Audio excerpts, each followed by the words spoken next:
Can you hear me now?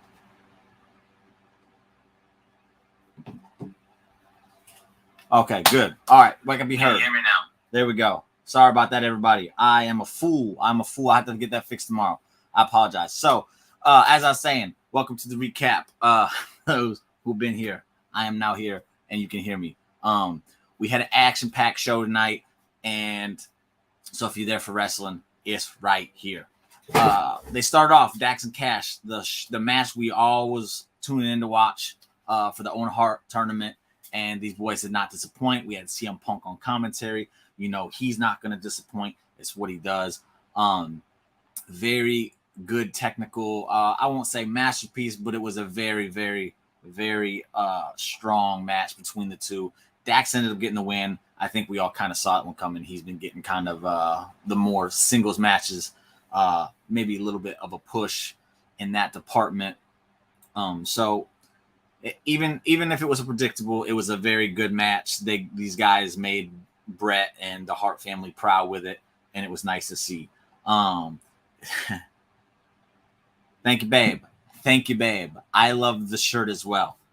DMD. That's right. After that, Punk. They announced that it's going to be Punk versus Hangman Page. He said stand and show the whole shirt. That's right. That's right. DMD. After the Dax Cash match, they announced Punk will be taking on Hangman in the at Double or Nothing for the title. Again, a few months ago, I was completely against this idea. Now I'm all for it. Punk, he had himself a little promo about it. It was nice, not too gimmicky. It was just straight to the point. He goes, hey, when I first got here, I wanted to prove I could still do this thing. I've proven it, and now I'm going to let it be, let it be known I'm here to fight, and I'm not going to stop until the wheels come off. Nice promo. Very short, very effective, and with no Hangman because he's got COVID, and best of luck on his recovery there. This is all they could really do to kind of hype the beginning of this program. So good job on that. Punk did it. After that, we go to a Scorpio Sky Dan Lambert promo in the back about the Sammy match they're having later tonight. I'm not really feeling Lambert on the good guy side of things. Sucks because I think he's hilarious, but is what it is.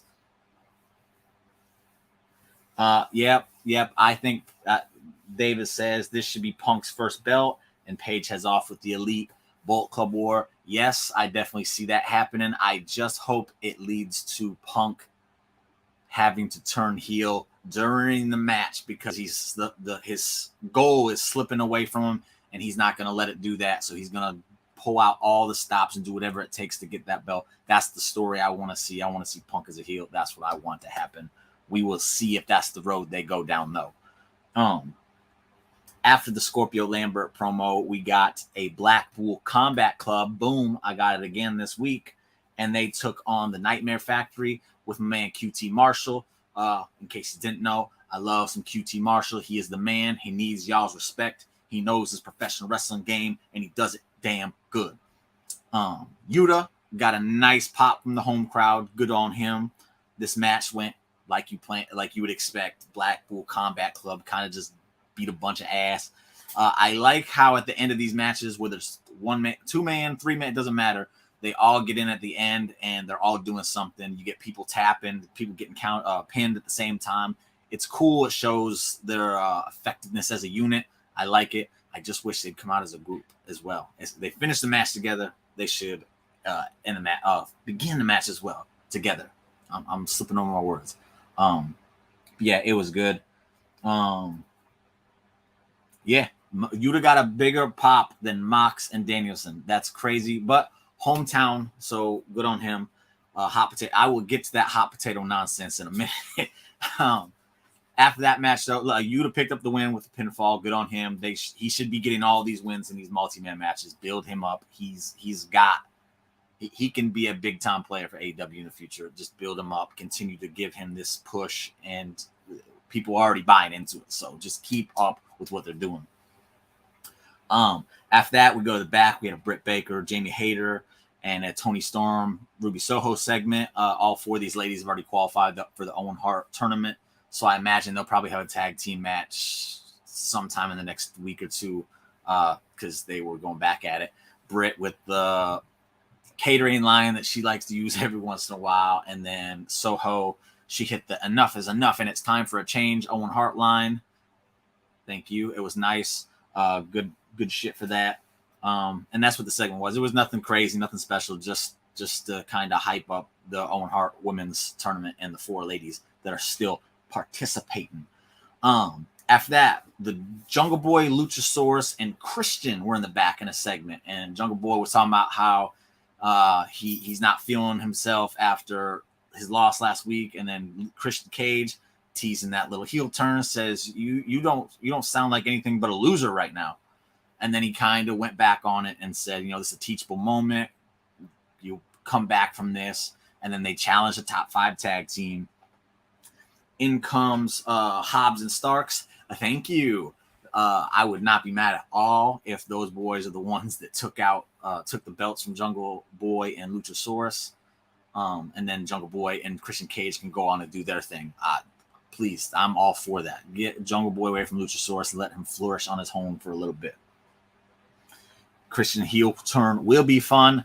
I agree 100%. And him and Jungle Boy, yes, it's going to be magnificent. I'm not even overselling that. Jungle Boy is that shit, and Christian, we know what he can do with the psychology of things. So, yes, give me that match.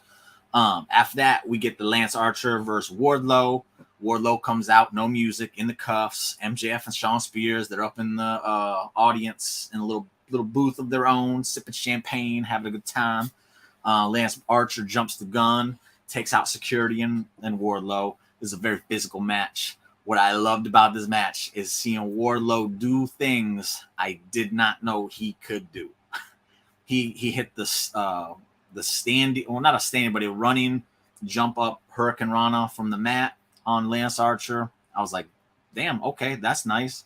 He hit a top rope senton bomb that was beautiful on Lance Archer. It's like, okay, I did not know he could do that. I think MJF and Shawn Spears face sold it all. They're like, it's good.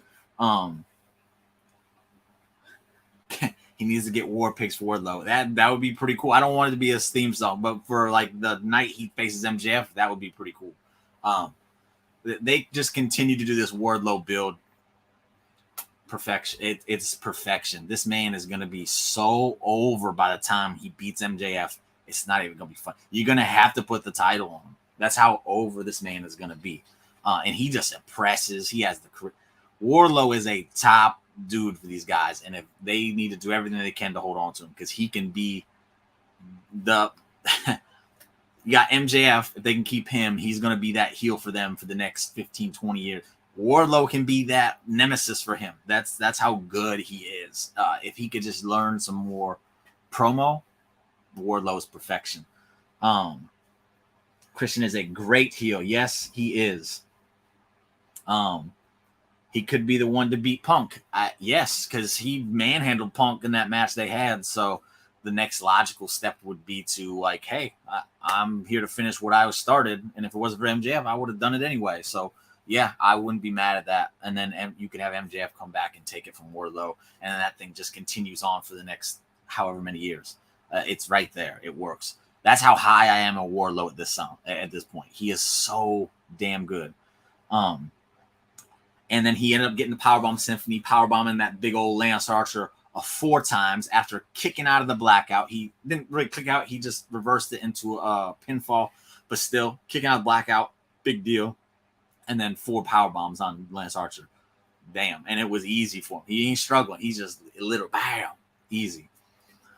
Next up, we had the Jericho Appreciation Society with 2.0 rules. And they had the confrontation with Eddie Kingston, Santana Ortiz. I guess Tony Khan said no physicality. If somebody touches anybody, they're fired. Jericho played into this with Eddie. Says, nobody else wants you. Go ahead and touch me and get fired, because then you have nothing. This is your last chance. Eddie then got in his face, and by the end, Jericho was scared, like, oh, God. I don't know. Not a fan of this segment, but it was what it was.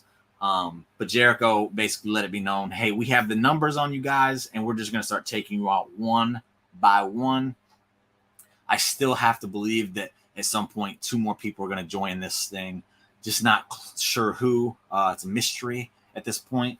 But I can't see it continuing to be 5-on-3, especially what happens a little bit later in the show that I would get to in a minute. Next up, my match of the night, because it is Serena Deeb versus Shida. They did this women's feud.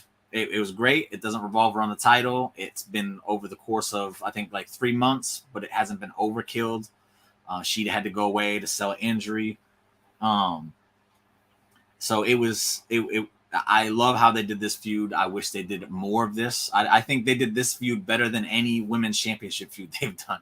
That's crazy. But it was a street fight, so they got some weapons in there. Deeb got a bag of cocaine, if you want to call it, and threw it in Shida's face. That was funny. She really focused on taking out Shida's knee. And then, thankfully, Serena Deeb won this match, as she should have, and will be the next challenger for Thunder Rosa. That will be awesome. I look forward to that. I just hope Serena Deeb gets to beat her and become champion, because, yes, Serena Deeb's that awesome. Eddie makes every yeah, he does. Sometimes I think it's just too much. That's me. I know a lot of people love Eddie on the mic. That's just me, though. And yes, Deeb next up for Thunder Rosa. Thunder Rosa, they showed her watching, so I'm assuming that is definitely where they're going with it. I'm sure it's still early in her title run for Deeb to take it off of her, but we can all hope and dream and wish and all that other good fancy stuff. After that, they go to the back. MJF is with Shawn Spears. He kicks the interviewer off, says, get out of my space. And he says, I got your next opponent, makes a phone call, says, how would you like to make 6 figures in one match? And then he says, I got someone for you, Wardlow, next week. He's bigger than you. He's stronger than you. He's faster than you. And you can't teach that. So if you use your brain, any little bit of brain you got, it's pretty clear who they're referencing. It's Big Kaz XL, wherever he's going by these days. But that should be an entertaining match. I look forward to. That'll be hard hitting. That'll be physical. I love it. It's going to be W. Morrissey. That's another name I've heard him go by. So yes, it's that guy. It's definitely going to be W. Morrissey. It's going to be nice. He's having a good run and Impact. I've heard. I have not. I don't follow it, so I don't know. But I have seen him. I know he looks better. I know he's doing better in the ring than what we saw in his last WWE run. But yeah, I know he's leagues better than what he was, and that's why I'm excited about this match. It'll be hard hitting. I love big giants, big meaty men slapping me, if that's what you want to call it. I like seeing it, and that's what we're gonna get. After that, they do a House of Black thing. They had Fuego del Sol just laid out in the spotlights at the entrance ramp. They come out, they're getting ready to unmask them. And then Alex, what's his homeboy's name? Penta's manager, Alex. He's in the ring and he's saying, hey, I told you keep messing with Fuego, you're going to get something. So then they go down to the ring to take him out, but then out comes Penta from the back, and then out comes Pac. Nice pop for Pac. And then after that, Alex comes out. So it's like, who's in the ring? Takes off his stuff. You guessed it. It's Rey Fenix. He takes the shovel. He swings crazy high. Buddy Murphy ends up getting it from him. They end up fighting. All hell breaks loose. And then Penta, Phoenix, and Pac end up on top of things with House of Black leaving. That's a segment. We're getting a 6-man there probably in the next 2 weeks. We could just hope House of Black goes over in this, because there's no reason those dudes should be losing at all. Like, it shouldn't be happening. So hopefully that's not where they go with it. Let it play out catchphrase. I just can't wait for them to be done with this and move on to something hopefully better, because the House of Black stuff is interesting. Malachi Black is awesome, and I just think he's above a Fuego del Sol thing. And this Phoenix Penta thing is, well, not even Phoenix because he's been gone, but Penta has been going on for so long. It's like, stop it. It's not working. Just get House of Black onto the next thing so they can continue to do that thing and hopefully get back on track of things. After that, they sell the Swerve versus Darby Allin Owen Hart tournament match that's happened on Rampage. They have a mutual respect. They've known each other for a long time. It's Swerve's house, and then Darby's like, no, this is Darby's house. I've been here since day one, and I'm still here. It's definitely my house. They had to wait for Phoenix. I get they had to wait for Phoenix, but they've still been playing it out too much. Just the best thing would have been to just wait for Phoenix to even kind of kickstart the whole thing, but that's me. But yeah, so Swerve Darby on Rampage. I'm tuning in for that one. That's gonna be awesome. I love Swerve, and Darby is fun to watch, so you should check it out. Next up, 10-man tag. That's right, 10-man tag. It's the Undisputed Elite taking on the Varsity Blonde, Brock Anderson, Lee Johnson, and Dante Martin. I didn't really pay too much attention to this match because it was overkill. We had a 6-man earlier, and now a 10-man this one. I don't like it when there's like that many. Especially 10. I think 10 men kind of get lost, especially when it's one fall and it's so obvious who's winning, and that it was a thrown together thing. I wasn't feeling it, but as you would guess, Undisputed Elite won, and there was no afterbirth for this match, so that was a good thing. They're all seem to be a nice unit at this point in time, so that's good. They're showing unity before they break it apart again, so that's cool. Diana, the effing crazy, yeah. So what's up next? They go to backstage, and the Jericho Appreciation Society has taken out Santana Ortiz. They got Eddie Kingston fireball, and he's like, "Ow, my eye!" He's hurt. They fireballed his eye. So yeah, that's that numbers game I was talking about earlier. It's 5-on-3. They have to get another member. They have to get 2 more members to even this thing out. Yes, the Kenny build is the only thing the Undisputed Elite is doing right now, and that's why I said they're building them. They're showing unity again before Kenny comes back, and then all hell is going to break loose, and that's what I'm waiting for. It sucks that Kenny had to get injured to the extent of his injury. Like, I know he had like a bunch of them, and because he was doing a lot, I get it. It sucks that had to be that many, and we have to wait for it because it's been stretched out a pretty decent amount of time at this point, and I just hope it doesn't kind of lose interest before it gets a chance to take off. Because again, I'm excited for it. I feel like a lot of people might just kind of like, okay, we're waiting, and then kind of lose interest. But enough of that. After that, like I said, Eddie Kingston took the fireball to his face. He's hurt. They had people come check on him. 80s Memphis Scene fireball, or was it Karrion Kross did Keith Lee? Someone else did it too. The fireball has been used. Oh, that's right. Fiend on Orton, or Orton on yeah, that happened as well too. And Orton came out wearing that gimp mask. We won't talk about that. That was bad. After that, they teased some Rampage stuff. There's a lot on Rampage this week. That means there's going to be some short matches, unfortunately. But the one I am looking forward to the most, we got Hook versus Danhausen. Somebody getting cursed.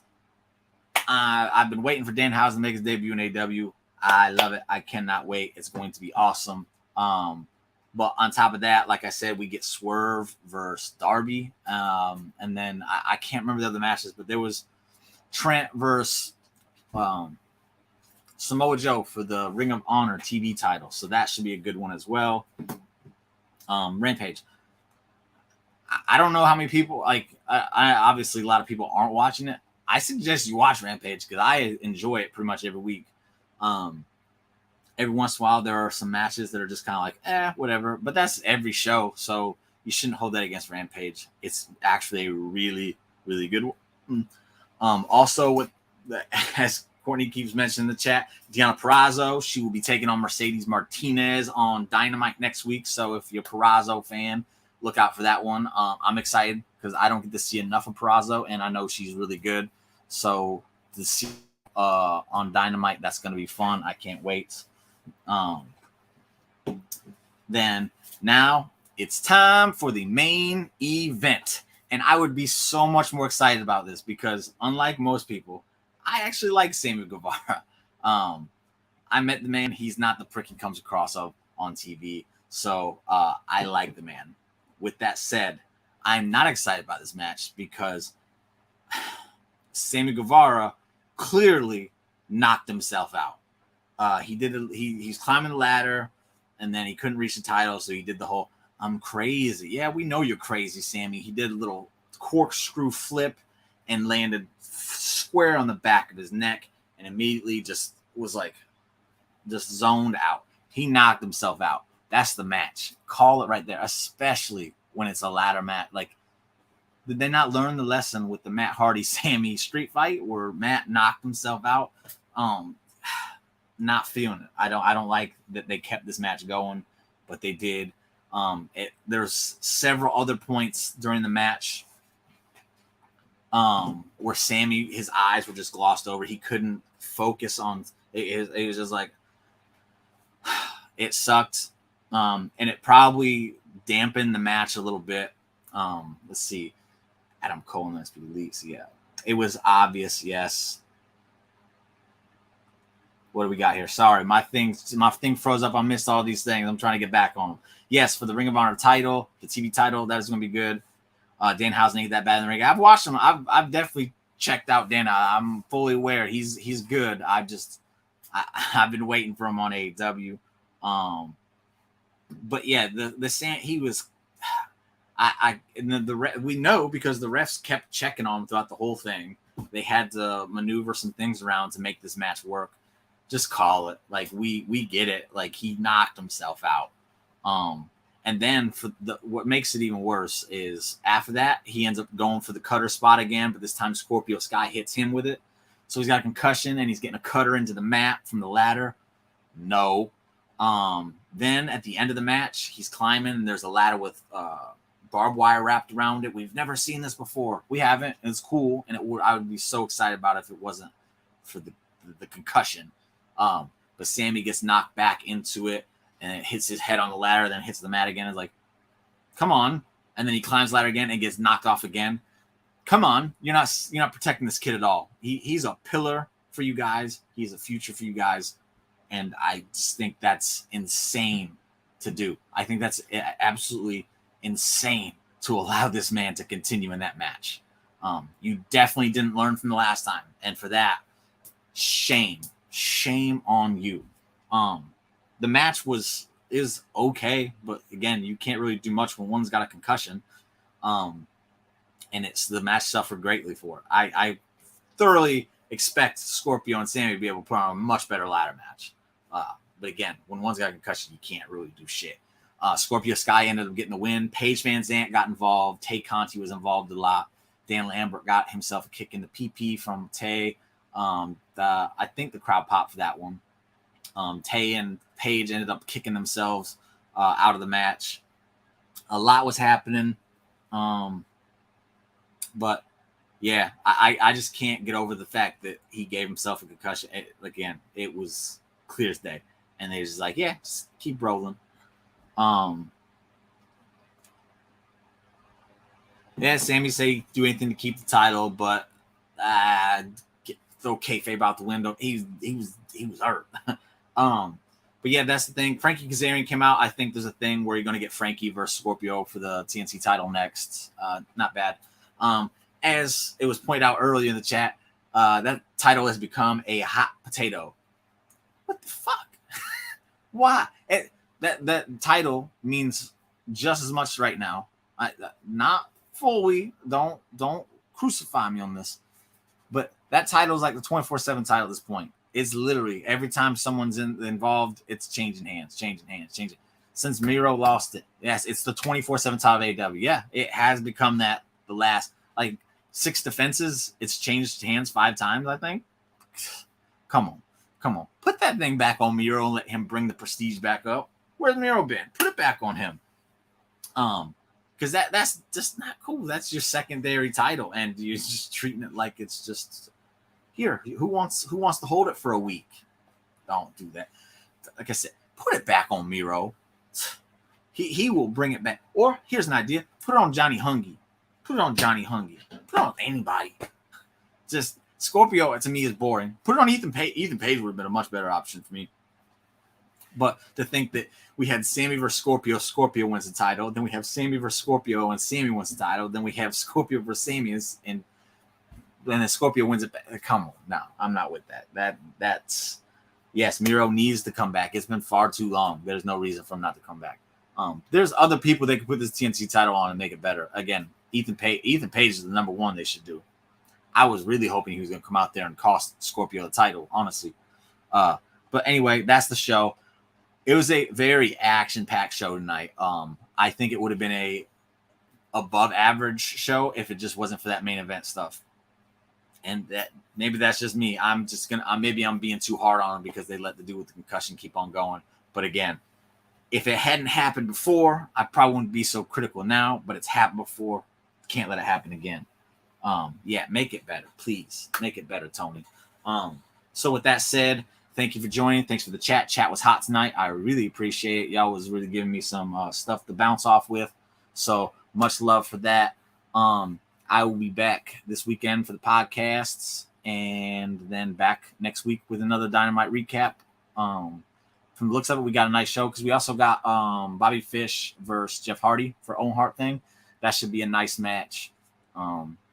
Wardlow versus W. Morrissey, Deonna Purrazzo, Mercedes Martinez. It's a solid show. I look forward to it. And then more the Jericho Appreciation Society stuff because I'm loving. I tonight was down, but I'm usually loving it. And 2.0 rules.